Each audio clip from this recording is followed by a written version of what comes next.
오늘 하나님도 말씀하십니다. 아브라함에게, 이스라엘 백성 말씀해, 너의 행복을 위해 사는 거야. 내가 너를 내 자녀로 삼았고, 내가 너를 애굽에서 탈출시켜서 지금 광야 40년을 지나서 애굽 가나안을 인도하는 것 너의 행복을 위해서야. 말씀하죠.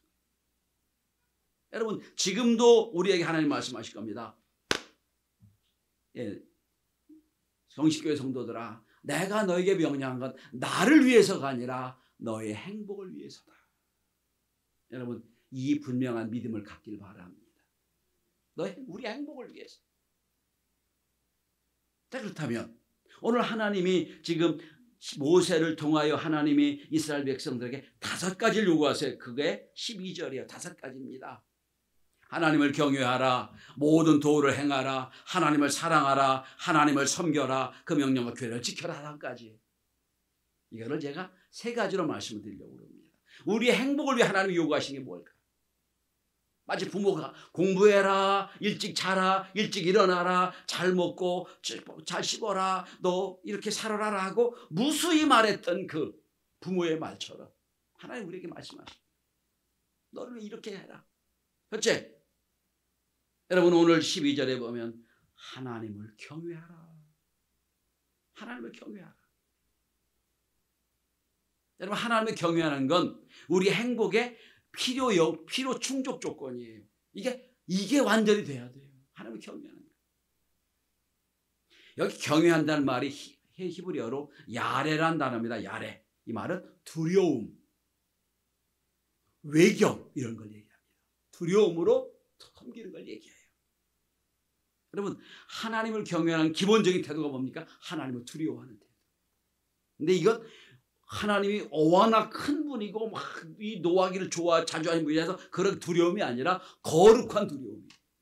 거룩한 두려움. 사도 바울은 말하죠. 두렵고 떨림을 너희 구원을 이루라. 빌립보서 말씀하죠. 그 두렵고 떨림의 경외예요.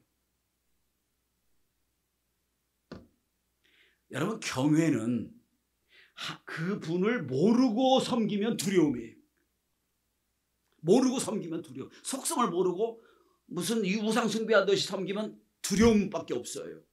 그런데 그분의 품성을 알고 섬김, 두려워하면 거기 기대가 있습니다. 예를 들어 볼까요? 하나님이 아브라함에게 말씀하세요. 아브라함아, 내 아들 이삭을 나에게 바쳐라. 말도 안 되는 하나님의 명령이거든요. 당시 인신공경은 이방에 있었던 습성이었고요. 하나님이 이런 명령 하실 수가 없는데, 그런데 아브라함은 이삭을 데리고 가서 단위에 넣고 칼로 찔러 죽이려고 그럽니다. 전 이 생각을 합니다. 하나님이 겁에 질려가지고 야 이거 어떡하나 라고 겁에 질려서 이삭을 드렸을까요? 뭐 그럴 수 있을 거예요. 근데 저는 그렇게 생각하지 않습니다. 하나님이 이렇게 도대체 이해 안 되는 말씀을, 이해 안 되는 명령 하시는데 무슨 뜻이 있을까? 내가 20년 동안 하나님을 만났던 하나님, 이런 하나님이 아닌데 무슨 분명 이유가 있을 거야. 그리고 그대로 순종합니다. 전 그 속에 이런 생각을 합니다. 하나님이 무슨 은혜 주시려고 이런 명령을 하실까 생각을 하십니다. 여러분, 그 뒤에 보면 하나님이 그 전에 아브라함을 이제 주시기 전에 아브라함에게 제사를 드려라 명령을 하십니다. 그때 아브라함이 뭐라고 한 줄 아세요? 하나님, 무슨 복을 주려 하십니까? 라고 질문을 해요. 무슨 복을 주시렵니까? 그러니까 벌써 아브라함은 하나님을 경외하는 마음이 있지만 하나님께 기대가 있는 거예요. 이게 경외예요. 두렵고 떨림만 있는 게 아니에요. 하나님이 하나님이 거룩한 위대한 분이신데 나를 만드신 분인데 그 하나님의 명령을 할 때 내가 명령을 순종하면서 아브라함처럼 하나님 무슨 복을 주려 하십니까? 질문하고 기대하는 거예요. 이게 경외예요.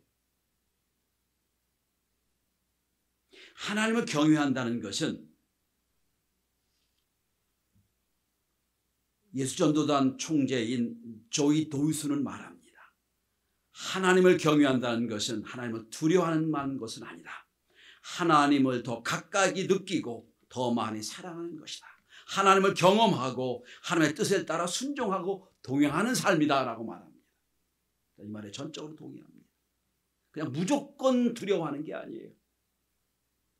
하나님을 알고 경험하고 그들과 함께 동행하는 거예요. 이게 경외예요. 하나님 오늘 말씀하십니다.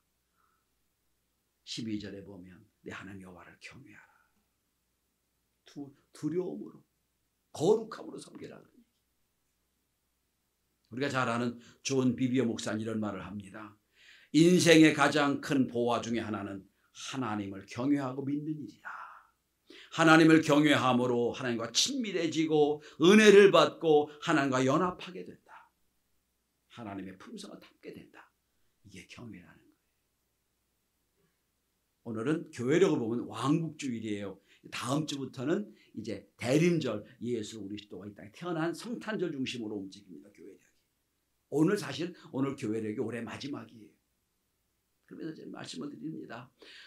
왕국주일인데 하나님의 오심을 기대하는 주일인데 내가 하나님의 왕국에 하나님의 자녀로 하나님을 경외하고 있는가. 그리고 형제 여러분, 하나님 경외하기가 쉬운 거예요. 어렵질 않아요. 하나님 일 붙은 일이 있으면 마음을 가다듬고 조심하고 열심히 해야 됩니다. 이 경외하는 거예요. 예배에 참석하는 것. 내가 주의 이름으로 붙은 일을 무슨 일을 하든지 하나님 보고 계시는데 주의 임재를 경험하는 겁니다. 그게 하나님의 의식이에요. 하나님을 경외하는 거예요. 시편 25편 14절을 말합니다. 여호와의 친밀하심이 그를 경외하는 자들에게 있으며 그의 언약을 그들에게 보이실 것이다 라고 했어요. 하나님을 경외하면 하나님의 친밀함을 느낀다는 거예요. 전 우리 성도들이 하나님을 경외해서 하나님이 주시는 복을 기대하고 그 복을 누리는 종들이 다 될 수 있기를 바랍니다. 하나님을 경외하라. 전 지금 잊혀지지 않는 어머님의 믿음이 신앙이 하나 있어요. 여러분 아버님이 저 시골에서 당지에서 목회하실 때 제가 중학교 다닐 때인가 그랬던 것 같아요. 여기는 이제 시골이라 이제 버스 정류장에 나오고 은행 나오려면 이제 그땐 차도 자전거 타고 오토바이를 타고 20분은 나와야 돼요. 그런 곳에서 목회하셨는데 어느 날 제가 갔더니 어머님이 참 잊지 못해요. 어머님이 이제 아버님 내일 주일이니까 옷을 다리면서 1,000원짜리 돈을 다리는 거예요. 이렇게. 뭐예요? 엄마 그랬더니 이거 내일 헌금할 거야. 근데 아버님한테 은행 가서 돈 받고 너무 늦었고 토요일 날이 끝났고 내가 하나님께 드려야 되겠는데 그러고 돈을 다리는 거예요. 예, 그랬어요. 아니 꾸겨진 돈이나 다린 돈이랑 똑같은 1,000원인데 뭘 돈을 다려 했더니 그거 아니야. 다리더라고요. 그럼 가만히 보니까 아버님이요. 그 밖에만 나오시면 은행 가시면 항상 깨끗한 돈을 받고 오시는 걸 봤어요. 그거 하나님께 헌금하게.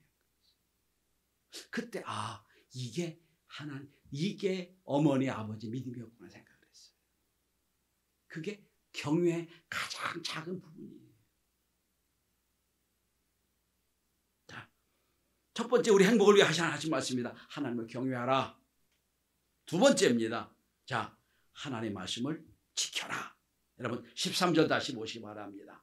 내가 오늘 네 행복을 위하여 네게 명하는 여호와의 명령과 규례를 지킬 것이 아니냐. 말씀을 지키라는 거예요. 말씀을 지켜라. 왜 하나님 우리 말씀을 지키라고 하실까요?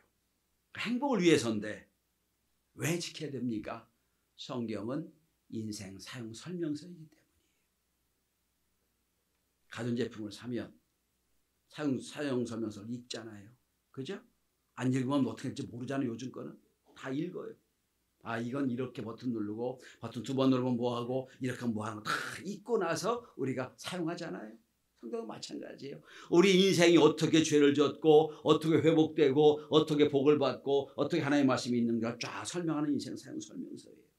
이게 그러니까 하나님 말씀하십니다. 내 명령과 규례를 지켜라. 지켜라.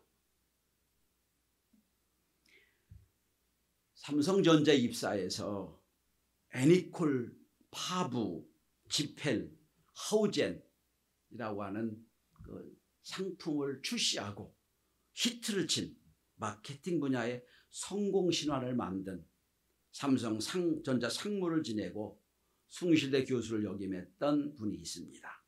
여러분 잘 아시는 전옥표 박사입니다. 원익연구소 소장도 했고 그리고 지금은 은퇴하셔서 장로 목사가 되신 분입니다. 이분이 유명한 책이 있었지요. 이기는 습관, 동사형 인간이라는 책을 써서 히트를 쳤습니다. 200만 부가 팔렸었지요. 거기 동사형 인간에서 이런 말을 합니다. 인생은 두 종류가 있다. 명사형 인간이 있고 동사형 인간이 있다. 이게 쉽게 표현하고 있습니다. 자, 동사형, 명사형 인간은 뭐냐? 예를 들어 귤을 먹다가 더 먹고 싶을 때 명사형 인간은 귤 하나만 더 주세요라고 말한다. 동사형 인간은 귤을 더 주세요로 말한다. 똑같다고 생각이 되죠? 아니에요. 명사는 하나라고 규정을 해버립니다. 하나만 주십시오. 동사는 열어놨어요. 더 주십시오. 이게 동사형 인간이라는 거예요. 열어놓은 상태.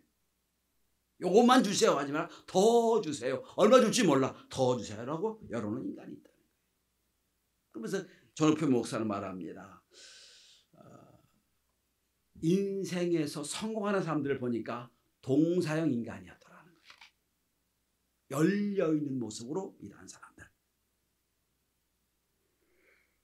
이 열려있는 생각으로 보니까 세상이 보이더라는 거예요.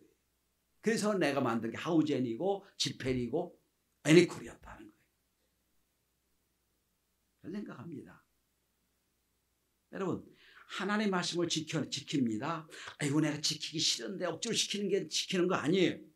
이 말씀을 지키면서 열어놓은 거예요. 하나님 앞에.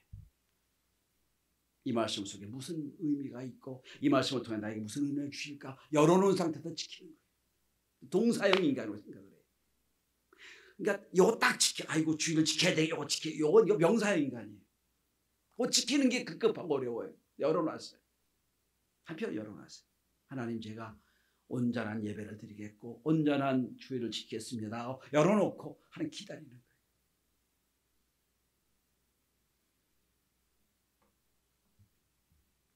전옥표 목사님 이런 말을 합니다.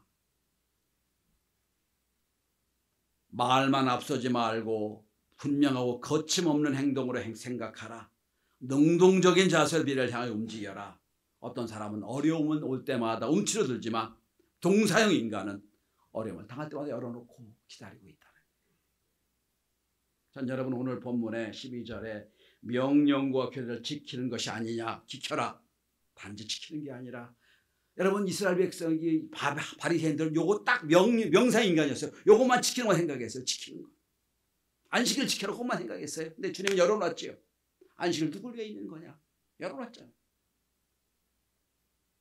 그러니까 지키는 게 급한 게 아니야. 열어놓고 지키는 거예요. 왜 지키라고 했을까? 여러분 유대인들 바리새인들은 이 안식일에 몇 발자국 더 나가면 일이고 아니라고 따졌단 말이에요. 그건 명사형이에요. 하나님은 예수만이에요. 도대체 누구를 위해 안식이 있는 거냐? 어떻게 지킬 거냐? 이거 열어놓은 거예요. 우리 성도들이 그냥 규례대로 말씀대로 딱딱 지키는 이게 아니라 열어놓은 상태에서 하나님 우리가 어떤 은혜 주실까? 뜻이 뭘까? 고민하고 말씀을 지키면서 하나님에 대한 기대를 가지고 지켜서 복을 받는 행복한 성도가 다 될 수 있기를 바랍니다. 세 번째입니다. 12절과 20절에 보면 하나님 말씀하십니다. 내 하나님을 섬기며 그에게 의지하고 그의 이름을 맹세하라. 그는 나의 하나님 찬송이시오 나의 하나님이시다. 라는 거예요. 행복한 사람은요. 자기를 행복하다고 정체감을 느끼고 있어요. 여러분 제가 물어볼까요? 여러분 행복하세요? 목사님 행복하기 위해서 행복하죠. 아직 모르는 사람이에요. 여러분 행복한 줄 아세요? 지금 내가 예배할 수 있어서 행복한 거예요. 응? 하나님의 자녀가 되니 행복한 거예요. 기도할 수 있게 행복한 거고요. 그죠? 이게 진짜로 행복한 인생은 현재 생활의 즐거움을 느끼는 사람이 행복한 거예요. 지금 행복한 거예요. 자꾸 비교하면 행복이 없어요.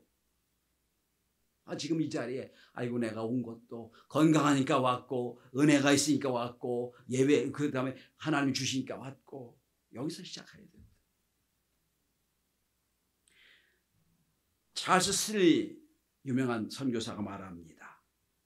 일반적으로 헌신하는 삶이 없는 사람은 순종과 믿음에 어려워한다.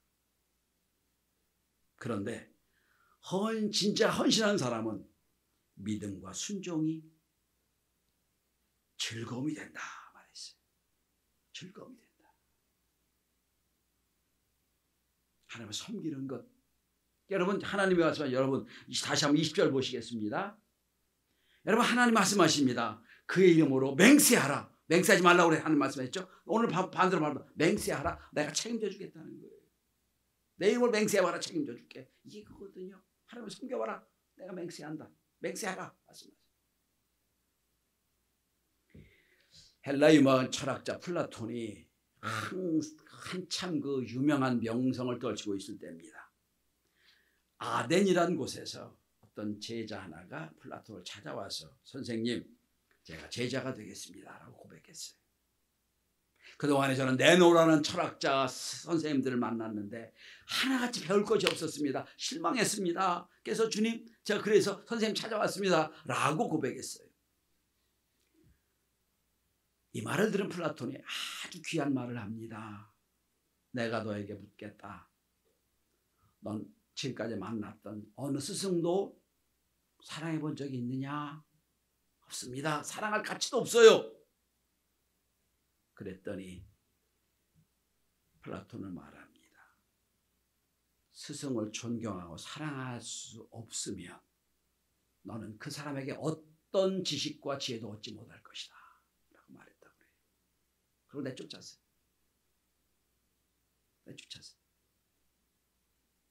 똑같은 생각을 합니다.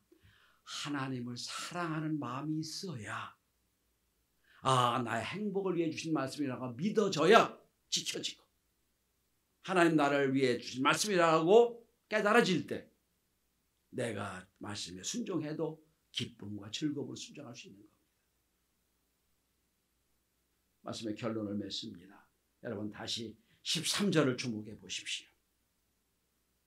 13절 우리 같이 읽어보겠습니다. 시작. 내가 오늘 내 행복을 위하여 내게 명하는 여호와의 명령과 규례를 지킬 것이 아니냐.